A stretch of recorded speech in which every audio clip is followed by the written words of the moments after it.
네. 요한일서 읽기를 지금 하고 있는데 한번 같이 보겠습니다. 4장 지난번에 한 7절, 8절까지 본 걸로 여겨져요. 8절 개역성경을 볼게요. 7절부터 읽어볼까? 7절부터 읽어볼게요. 사랑하는 자들아, 아가페토이, 아가포멘 알렐루스. 우리가 서로 사랑하자. 그 다음에 개역성경은 사랑은 이렇게 되어 있어요. 사랑은. 근데 이제 헬라어는 호티라는 게 있어요. 호티.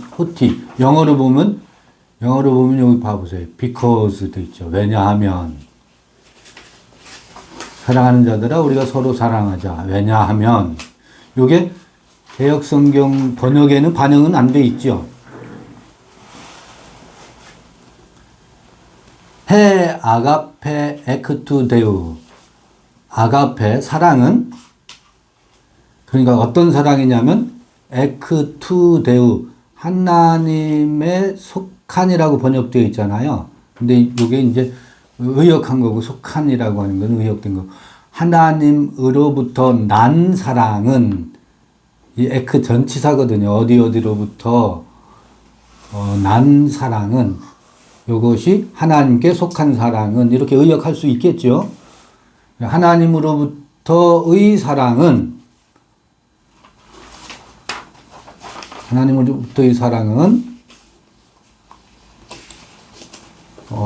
사랑이 잠깐만요. 지금 몇 절로 갔어요? 7절 읽었었죠. 7절 읽다가 확 넘어갔어요.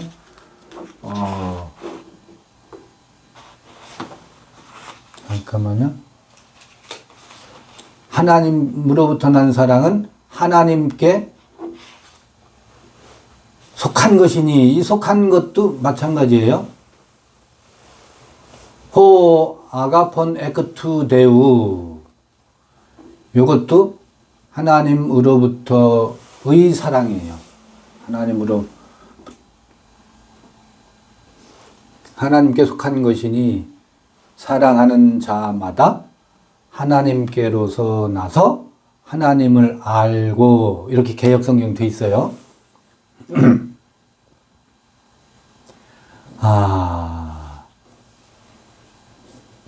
그 다음에 8절 읽어볼게요. 사랑하지 아니하는 자는 하나님을 알지 못하나니 이는 하나님은 사랑이십니다.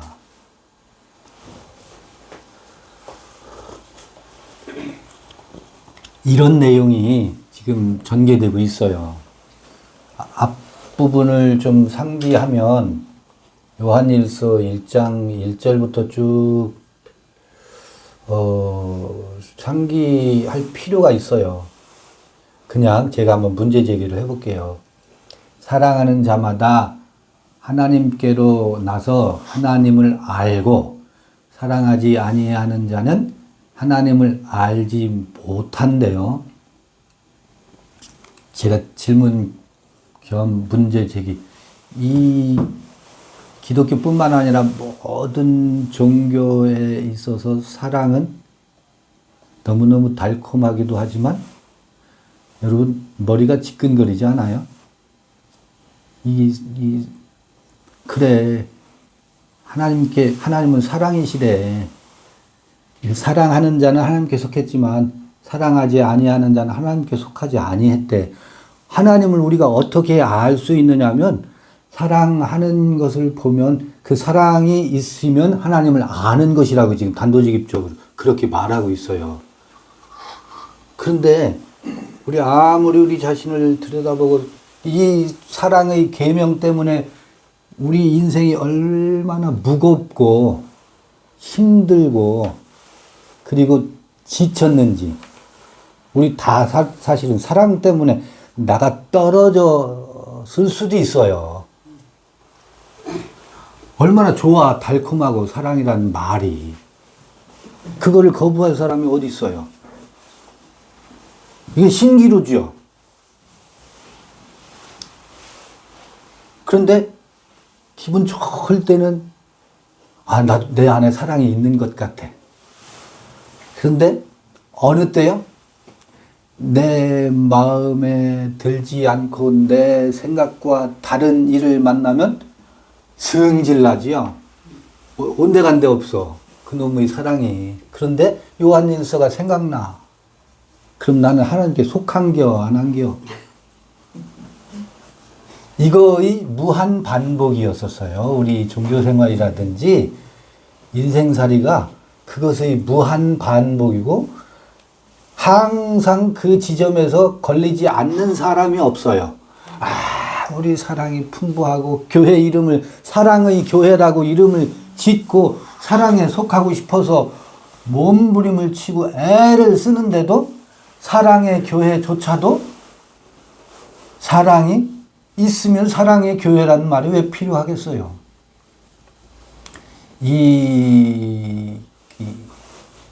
이런 질문과 이런 물음, 그러면 도대체 사랑이 뭐야? 사랑이라는 시도 많고 이별시, 사랑시, 노래에 사랑이 빠지면 노래가 되질 않잖아요. 그만큼 사랑이 결핍되어 있고 줄여 있어서 그럴 거예요. 인생들도 다 노래하는 게 사랑이라.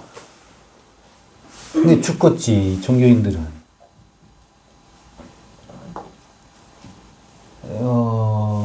지금 요한일서 읽으면서 이런 부분을 질문도 한번 던져보고, 그리고 이게 아주 그 홍해가 쫙 갈라지듯이 우리 의식에서 이런 부분들이 명쾌하게 선명하게 정돈이 되면 굉장히 좋겠다는 생각을 해요. 오늘 이거 읽어가면서 이 부분이 그러니까 성질이 나는 것, 성질이 어디서 우리 속에서 나지요. 사랑도 나지요. 자, 지금 성질과 사랑을 제가 두 개를 대비시켰어요. 이때 성질 나는 것, 그러니까 노여움, 분노, 화, 요것과 사랑 나는 것, 요게 이분법으로 대비돼서 제가 표현을 했는데 대비되는 건가? 과연? 분노와 사랑은 서로 대조적인 건가? 분노는 뭐고 사랑은 뭔가? 아니, 분노의 반대말이 사랑인가? 그런 걸까? 그럼 화를 낼 때는 사랑이 없는 거고 사랑이 있을 때는 분노는 있을 수 없는 건가? 그럼 사랑은 또 뭔가? 품는 거고 끌어안고 보듬고 하는 것이 사랑인가? 우리가 일반적으로 수많은 정의가 있겠지만 정의하지 않더라도 각자가 사랑은 이러이러해야 돼. 고린도전서 13장에 보면 사랑은 오래 참는 거래. 사랑은 어떠어떠한 거래.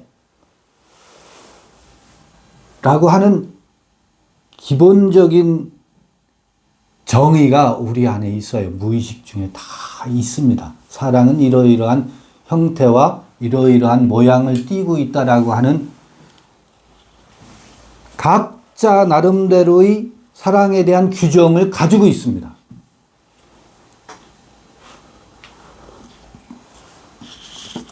바울도 오죽하면 사랑은 이러이러한 것이다. 사랑에 대한 형용어들을 많이 동원하지. 온유한 게 사랑이에요? 사랑은 온유해요. 근데 온유한 게 사랑일까? 이렇게 또 질문 드리면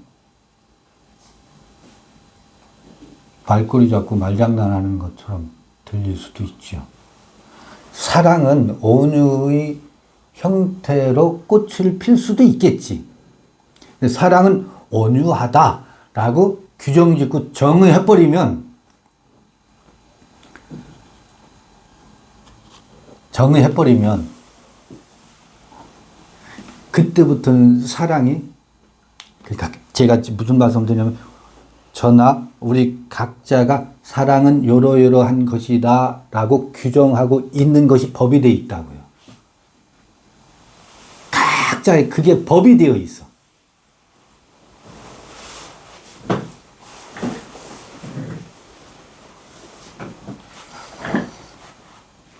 우리를 억압한다고, 그게. 우리 자신을 그게 억압한다고. 그러니까 사랑에 대한 지식이, 앞선 우리한테 와 있는 지식이 우리를 짓눌러요. 짓눌러요.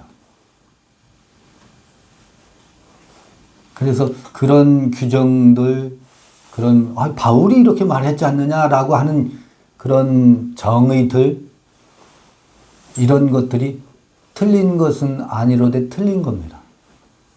사랑은 그런 모양으로 나타날 수 있어요. 근데 그 모양이 사랑은 아니에요.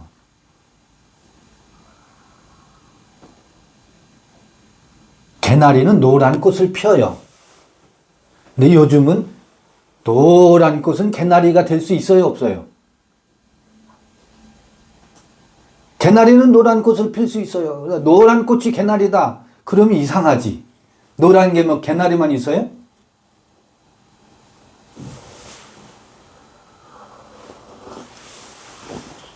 근데 도대체 하나님을 본 사람도 없고 하나님에 대해서 무수히 많은 말을 하는데, 우리도 지금 하나님 때문에 이렇게 모여서 뭐 어쩌고 하는데, 하나님은 본 적도 없고 아는 자도 없는데, 무엇이 있으면, 사랑이 있으면 하나님이 너희 안에 거하고 너희가 하나님 안에 거한대. 그러니까 하나님을 아는 것, 하나님 안에 거하고 하나님 내 안에 거하는 것을 어떻게 할 수 있느냐? 그건 또 사랑이래. 그래서 오늘 이제 이 요한 일서를 읽어가면서 그 부분을 같이 생각도 해보고, 성서의 수많은 서사, 이야기 속에 규정되고 있는 것은 어떻게 규정되고 있을까? 어떻게 이야기되고 있을까? 이것도 새로운 사랑에 대한 규정을 하려 함이 아니라 그냥 스케치하면서 우리가 우리가 이미 규정하고 있는 사랑이 아니구나. 오히려 그 사랑이라고 하는 지식이 우리 각자를 억누르는 법으로 와 있구나 하는 것들을 들통내고, 그것으로부터, 그러니까 다시 사랑으로부터 자유로웠으면 좋겠어요. 역설이죠. 우리는 사랑에 짓눌려 있는데 그 사랑으로부터 자유롭자. 그래야 사랑이 머물른다는 역설이 숨어 있어요.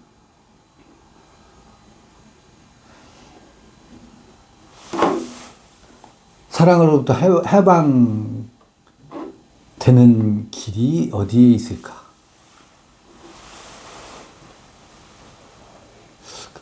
읽어볼게요. 아까 읽었던 건데, 7절 하나님께 속한 것이니 사랑하는 자마다 하나님께로 나서 하나님을 알고, 하나님을 안대. 사랑하지 아니하는 자는 하나님을 알지 못하나니 이는 하나님은 사랑이심이라. 이게 참 같은 말 반복이죠. 헬라어 읽어볼게요. 8절이에요. 호, 메, 아가폰, 욱, 에그노. 이 에그노는 기노스코의 부정 과거. 이미 알았느냐, 알지 못했느냐. 그래서 에그노, 이 기노스코를 많이 들어보셨을 거예요. 톤대원, 하나님을 사랑하지 아니하는 자는 하나님을 알지 못한다 그래요. 호메 아가폰 우크 에그노 톤대원, 하나님을 알지 못한다. 뭐 하는 자는 매 아가폰 사랑하지 아니하는 자는 하나님을 알지 못한다. 왜냐하면 호데오스 하나님은 아가페 에스틴 사랑이다. 하나님은 주어가 호데오스예요. 그 다음에 보어가 아가페예요. 동사가 에스틴. 이거 비동사야. 비동사. 하나님은 아가페래요. 사랑이래요. 그 다음에 9절 엔 투토 이 안에 이 지시대명사예요. 투토 이 안에 판회로 드러난다, 나타난다, 계시된다. 하나님의 사랑이 드러난대요. 잠깐만요. 그러면서 끝에 봐요. 아가페 투 데우 엔휴민 그래요. 엔휴민은 우리 안에 있는 하나님의 사랑이 이로써 이 안에서 드러난대요.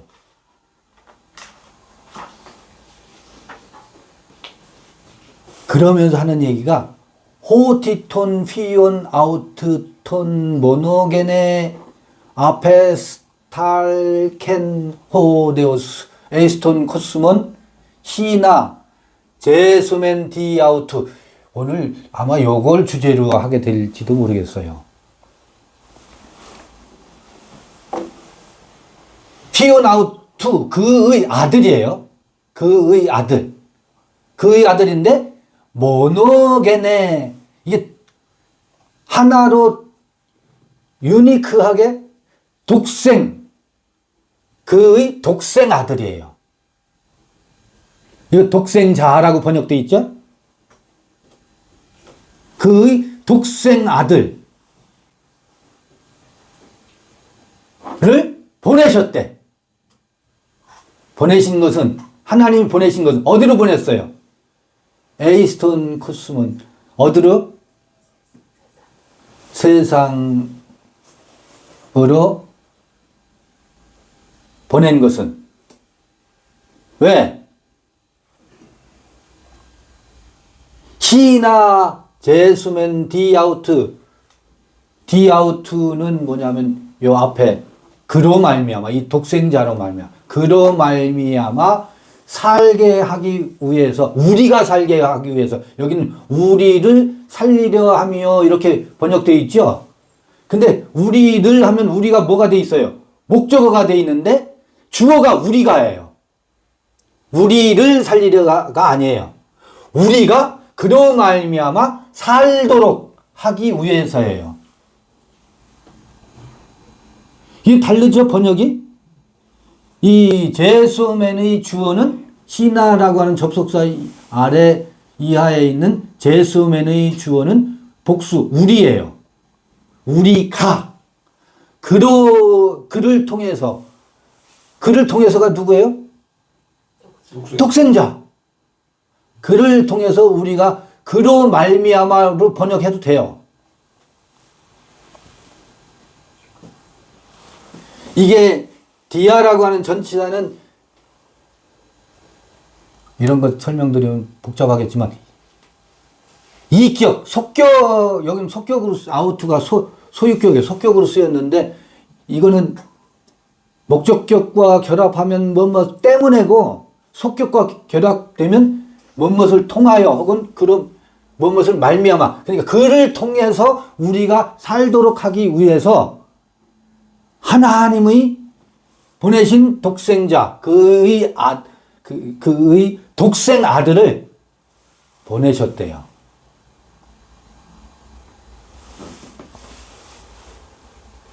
이게 하나님의 사랑과 관계가 있나 봐요.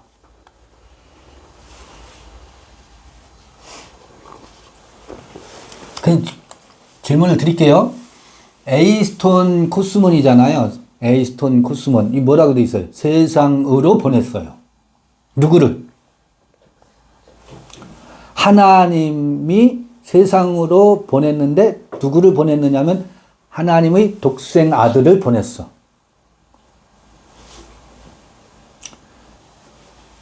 이거 잘 읽어야 돼요. 이게 뒤집기가 돼야 돼요. 이게 지금 2000년 전에 성육신 아들로 전부 이걸 읽고 있어서 기독교의 교리가 되어버렸어요. 그래서 이 구절을 읽을 때는 질문할 필요도 없이 2000년 전 독생 아들로 오신 육체로 오신 예수 그리스도로 읽기 때문에 여기서 주목해서 읽질 않아, 이 문장을. 볼 것도 없고 따질 것도 없이 그건 뭐기 때문에? 2000년 성육신 사건이기 때문에. 그것으로 읽는다고. 그 얘기가 아니라고요. 여기서 에이스톤 코스몬이 뭐예요? 세상이 뭐예요? 이 코스모스가 마태복음 13장에 의하면 아그로스라고 그래요. 밭이라고 그래요. 밭. 밭은 씨 뿌리는 비유에서 그 밭이 코스모스라고 아주 거기 명확히 되어 있어요. 그거 동영상 많이 있어요. 그 마태복음 13장 제가 해설해 놓은. 창세기 때도 아마 그 언급했었을 거예요. 에이스 코스몬이라고 하는 것은 밭이라고요. 어떤 밭? 씨 뿌리는 비유에서의 그 밭이거든. 그 밭에 뭐가 왔다는 거예요? 그 에이스톤 코스몬 세상으로 모노게네스가 와 있다고요. 하나님의 모노게네스, 그 다음에 아들이 와 있다고. 이게 모노게네스는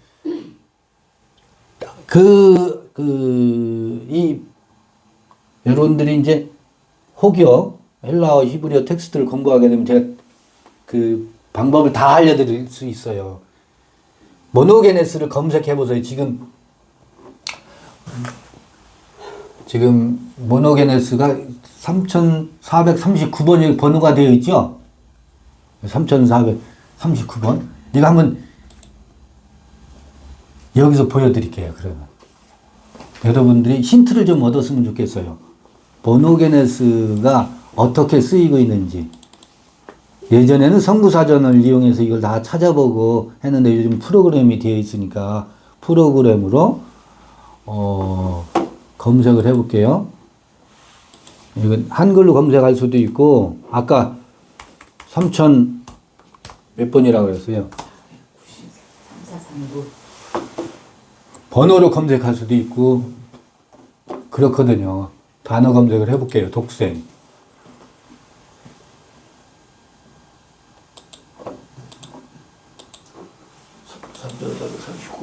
그러면 번호로 해볼게요. 3439번.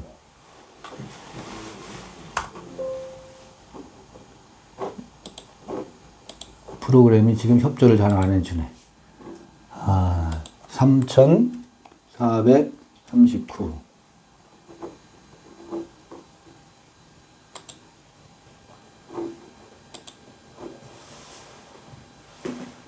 구약 히브리어를 얘가 찾는데 신약으로 검색해 볼게요. 이렇게 보면 검색을 하면 몇 개가 검색이 됐냐면 9개 결과 검색이 여기 9개 되어 있죠.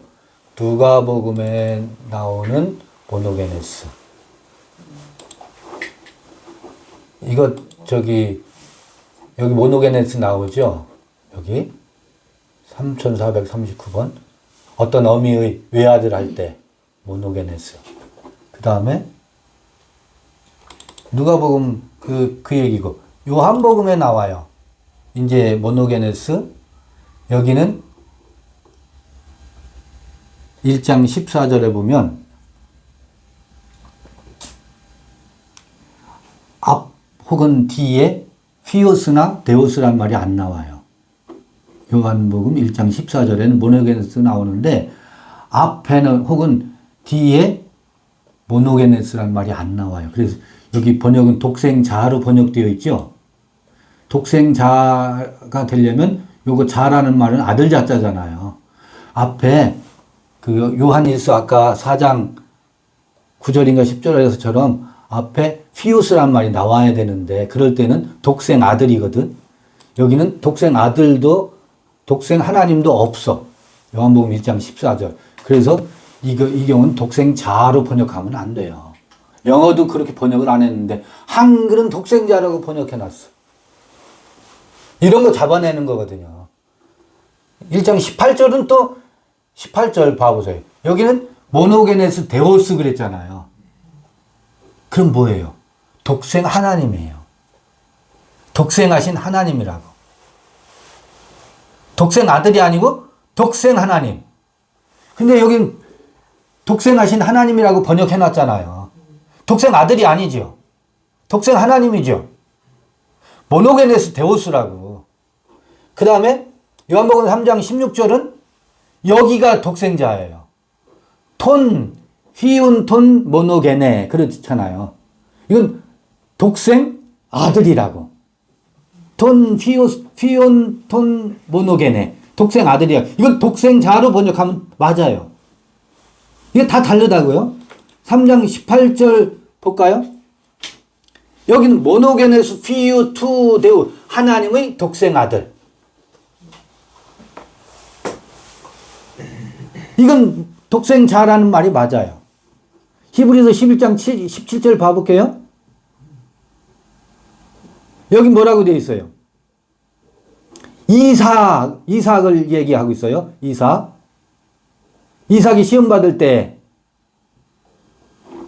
톤, 모노게네, 프로스페렌 이삭이 뭐라는 거예요, 지금? 여기 독생자로 번역되어 있죠? 사실은 독생자, 피오스가 여기도 없어요. 독생이라고 번역되어 있다고. 홀로 난 이삭. 그 다음에 오늘 요한일서 4장 9절에 나오는 거라고요. 여기는 톤 피온 아우트 톤 모노게네 그의 독생자예요. 독생 아들이에요.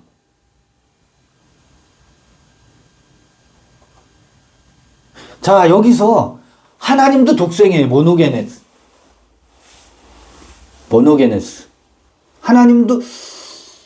하나님을 형용할 때 모노게네로 형용할 수 있고 또 아들을 형용할 때도 모노게네가 붙어요.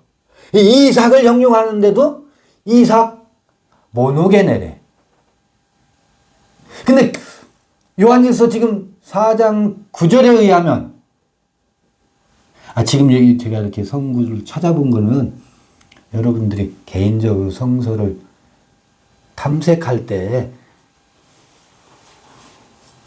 헬라어나 히브리어나 그때 당시의 사람들이 이 텍스트와 모노게네스를 어떤 관점과 어떤 컨셉을 가지고 이 용어를 사용했는지를 추적해 보기 위해서 그때 고대 문헌들을 한번 쭉 맥락들을 살펴보는 것이 먼저라는 거예요.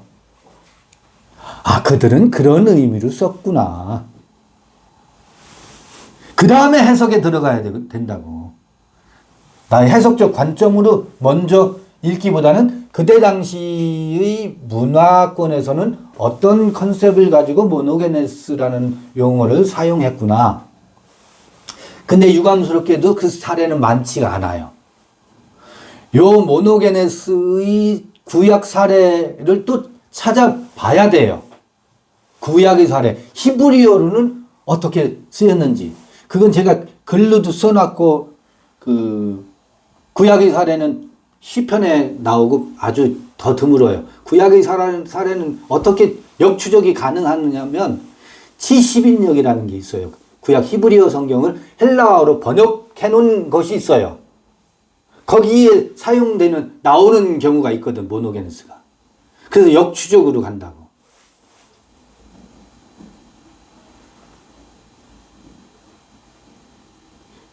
요거는 이제 성서를 어떻게 우리가 읽어가야 할까? 이것이 우리의 기라성 같은 선배들은 이런 방법을 하기가 어려웠었어요. 오늘날은 툴이 이렇게 개발돼서 우리가 굉장한 시대를 살고 있는 거예요. AI 시대를 살고 있어서 그래요. 100년 전, 50년 전, 100년 전에는 꿈도 못 꾸고 이걸 아날로그로 했었어요. 그래도. 누가 이걸 했었느냐면 교부시대 오리겐이라는 교부가 이런 방법을 사용했었어요. 같은 헬라어 텍스트도 여러 사본이 있잖아요. 6개의 헬라어 텍스트를 편집해서 놓고 비교하면서 이 문헌에서는 이렇게 6개 대조 성경 헬라어 사본을 6개를 대조하면서 연구했었던 기록이 남아있어요. 지금 흔적으로만. 그리고 지금 이 스트롱 번호가 1800년대 영국의 조지 위그램이라는 사람이 이 성구사전을 만들면서 헬라어 알파베티칼 순서로 일일이 번호를 매겼어요. 1번부터 6천 몇 번까지, 7천 몇 번까지인가? 6천 몇 번까지일 거예요. 히브리어도 그렇고. 번호를 전부 지금부터 100한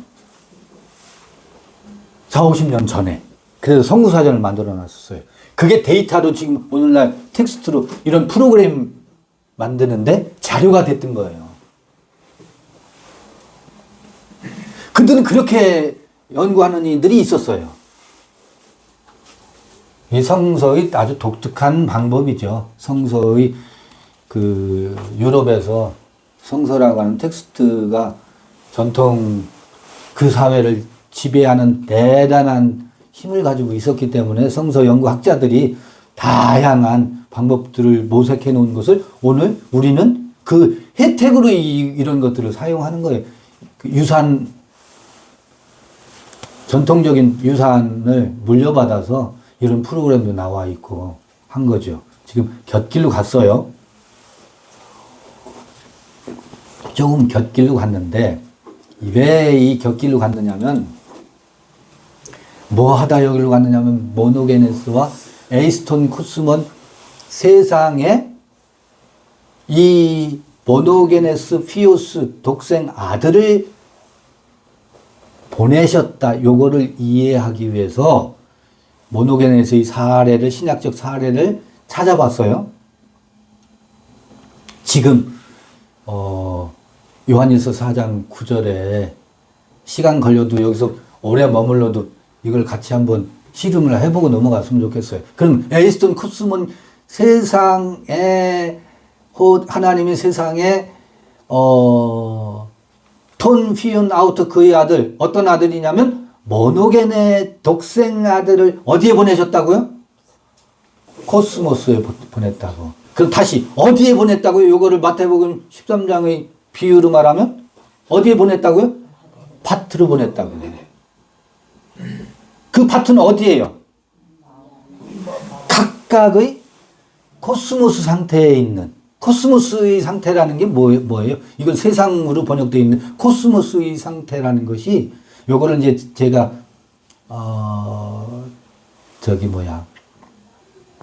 의역을 하고 해석을 하면 코스모스라는 말이 질서라는 말이잖아요. 카오스의 반대말이라고. 카오스는 혼돈이라고 그러잖아. 근데 질서라고 한다고. 코스모스. 이건 역사적으로는 피타고라스라는 수학자 있죠? 피타고라스라는 수학자가 처음 썼다라고 알려져 있어요. 철학사에서 언급하는 거예요. 코스모스라는 용어를 누가 처음 썼느냐 하면 문헌학적으로 보면 피타고라스라는 사람이 처음 썼다라고 알려져 있어요. 피타고라스는 수학자잖아요. 질서라고요. 1 플러스 1은 2. 아주 이 수리는 굉장히 정교한 질서라고. 만물의 아르케는 피타고라스와 같은 사람은 뭐라고 하면 수라고 한다고. 인공위성을 쏘아 올릴 수 있는 까닭은 계량화하고 수치화할 수 있기 때문에 물질의 세계를 그 다음에 이 우주의 운행의 세계를 수치화할 수 있기 때문에 인공위성을 쏴서 그 계산에 의해서 쏘아 올린다고. 그런데 왜 코스모스냐면 우리 안에 다 자기를 중심으로 해서 모든 사물을 보는 아니면 사람을 보는 사랑에 대한 이야기를 하는 것조차도 자기를 가장 중심에 놓고 그것으로 주변을 다 모든 인생이 그걸로 다 정렬시켜요. 그게 중심이 되어서 질서를 세워요. 어린아이가 엄마가 동생한테 젖을 더 많이 주고 나는 약간 소외당하는 느낌이 들어. 뭐 2살, 4살짜리하고 2살짜리 형제가 키 크는데 엄마가 동생을 더 살필 수 있잖아요. 그러면 마지가 어떻게 해요? 냅다 승질 부려요. 으아 하고 울어요. 자기를 중심으로 해서 주변을 뭐 하려고 그래요? 통제하려고 하고 주변을 질서 세우려고 해요. 부부싸움이 왜 일어나? 내 기준에 남편이 안 맞기 때문에 티격태격해요. 다 자기를 중심으로 해서 정렬을 시키려고 하는 속성이 모두에게 있어요.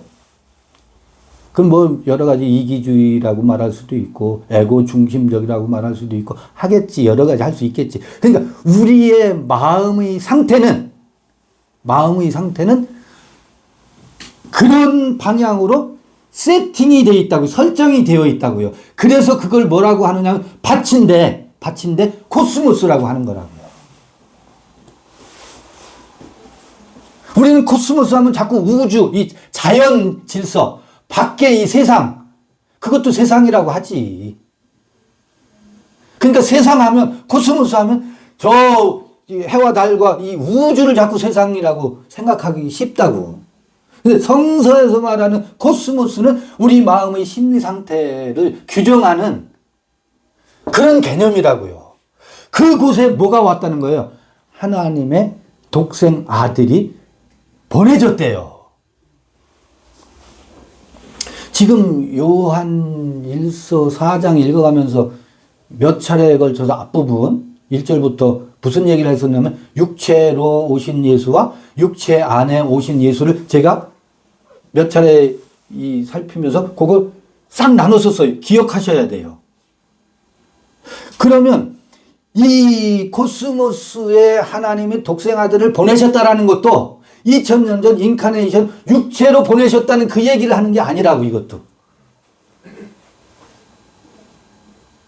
그거는 예수라고 하는 아주 영성이 뛰어난 2000년 전에 유대 땅에 유대교의 배경, 그 유대 문화의 배경 속에서 예수라고 하는 굉장한 영성가에게, 그의 코스모스에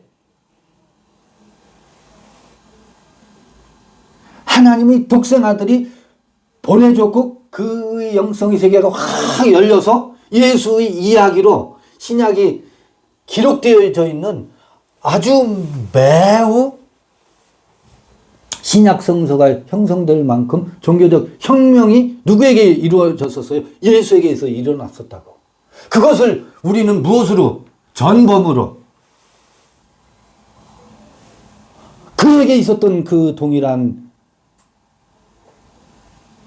예수의 그 요한복음 1장 14절에 의하면 말씀이 육신이 되어 우리 가운데로 거기도 번역되어 있다고.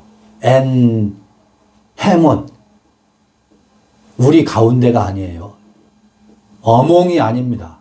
헤몬입니다. 우리 안에 거하시니. 이게 전치사 하나를 번역하는데 섬세하지가 않아요. 우리 가운데 말씀이 육신이 되어 우리 가운데 계시다가 아니고 우리 각각 안에 계시니 은혜와 진리가 충만하더라. 영광을 보니 어떤 영광이라고요? 그때 모노게네스의 영광이라는 말이 나오거든. 독생자의 영광이 아니고 독생의 영광이라고 한다. 그러면 독생이라고 할 때 그러면 이 모노게네스가 요한복음 1장 14절에 의하면 아하 뭐가 모노게네스예요? 말씀이 육신이 된 것이 모노게네스라고요.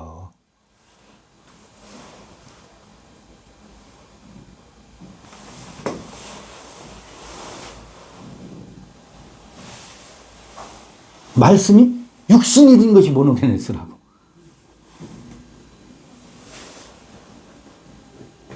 그럼 말씀이 육신이 됐다는 게 뭐지?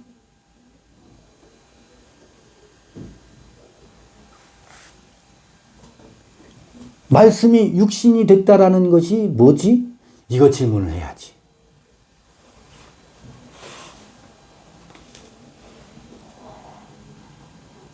그러면 이제 비유를 할게요. 말씀이 금신상이 된 게 뭐예요? 그 말씀이 금신상이 말이 옆에가 있지. 그러나 그 모순이 있지만 잘 생각해보면 다니엘서에 나오는 느부갓네살의 신상은 느부갓네살의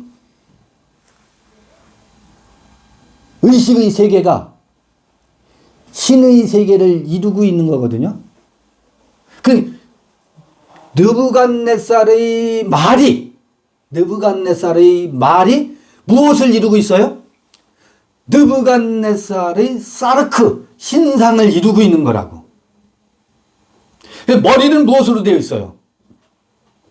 금으로 되어 있고, 가슴은 은으로 되어 있고, 배는 동으로 되어 있고, 다리는 철로 되어 있어. 그 모양을 보니까 사람 모양이잖아요. 근데 그걸 뭐라 그래요? 신상이라고 한다고. 그게 뭐예요? 코스모스예요.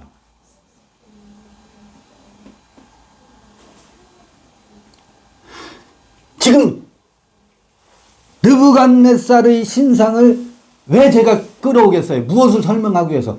말씀이 육신이 되었다라는 게 무엇을 말하는가? 그것의 비유로 그거를 제가 봐요. 그 신상이 물맷돌에 의해서 어떻게 돼요? 박살나지요. 박살나야 느부갓네살의 신상이 박살내야. 이게 뭐냐면 박살나는 사건이 십자가 사건이기도 할 테고, 그게 에이스톤 코스몬 세상으로 무엇을 보냈다? 물맷돌을 보냈다.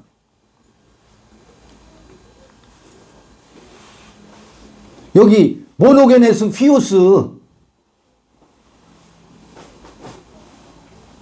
독생 아들을 보낸 까닭은 그 독생 아들이 밭에 씨로 뿌려져서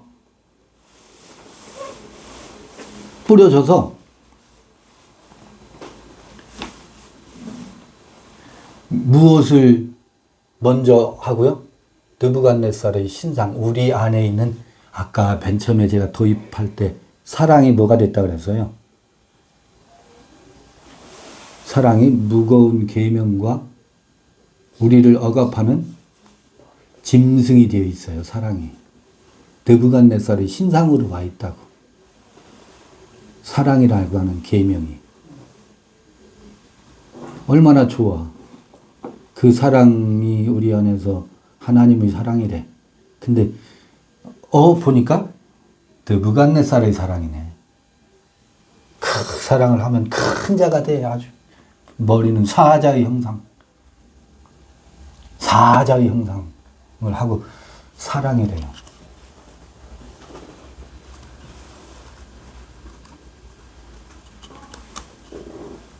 사랑이라는 이름을 등에 업고 지배와 피지배의 질서를 형성해 가요. 지배와 피지배의 질서가 뭐예요? 코스모스지.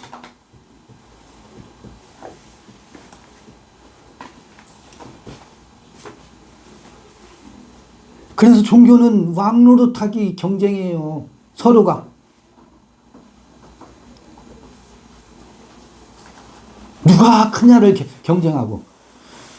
자요? 누가 크냐는 모노게네스가 아니에요. 큰 자와 작은 자로 어떻게 해요? 나뉘잖아요. 둘이잖아. 하나가 only be 같으니 아니, 하나로 난 게 아니잖아요. 근데 큰 자는 자비의 미소를 띠고 작은 자는 큰 자 앞에 굴복하면서 큰 자의 무엇을 받아요? 긍휼을 입고 살지.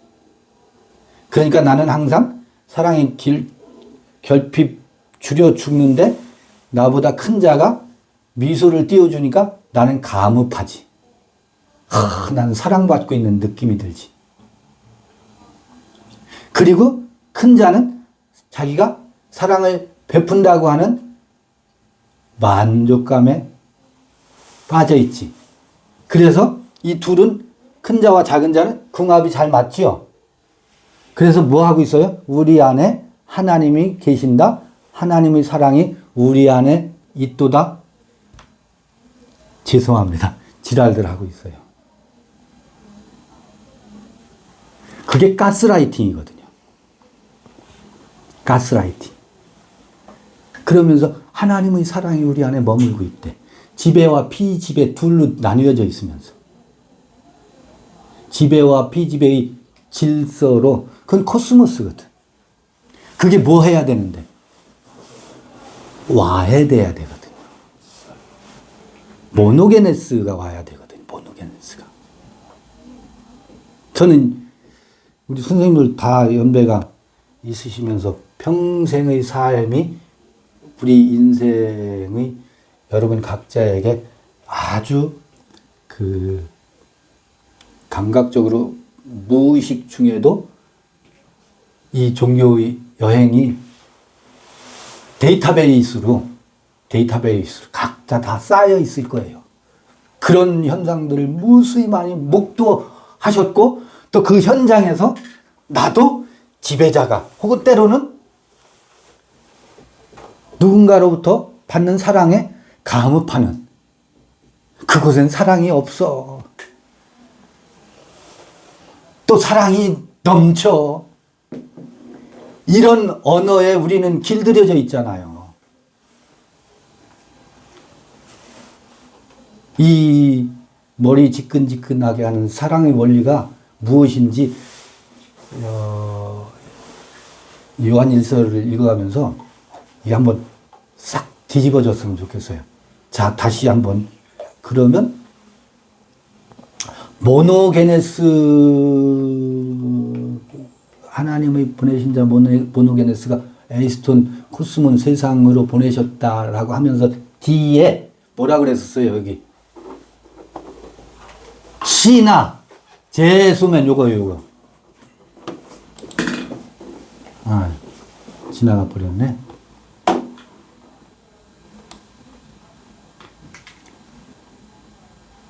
히나 제수면 디 아우트. 이게 왜 이렇게 번역을 해놨는지 정말 큰 오역 중에 오역이에요.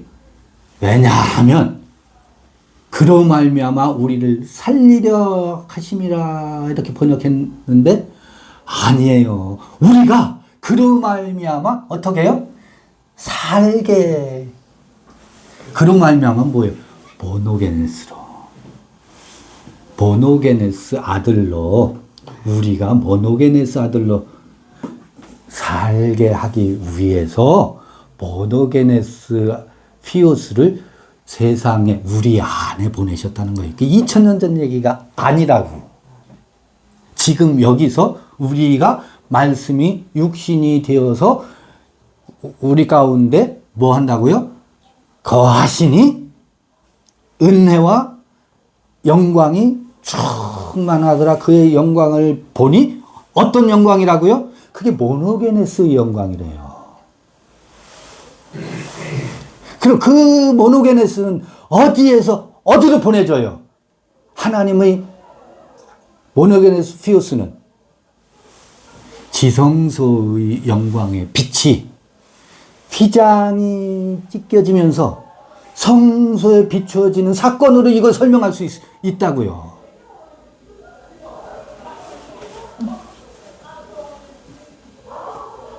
이게 그렇게 이거를 그렇게 읽혀질 수 없을까?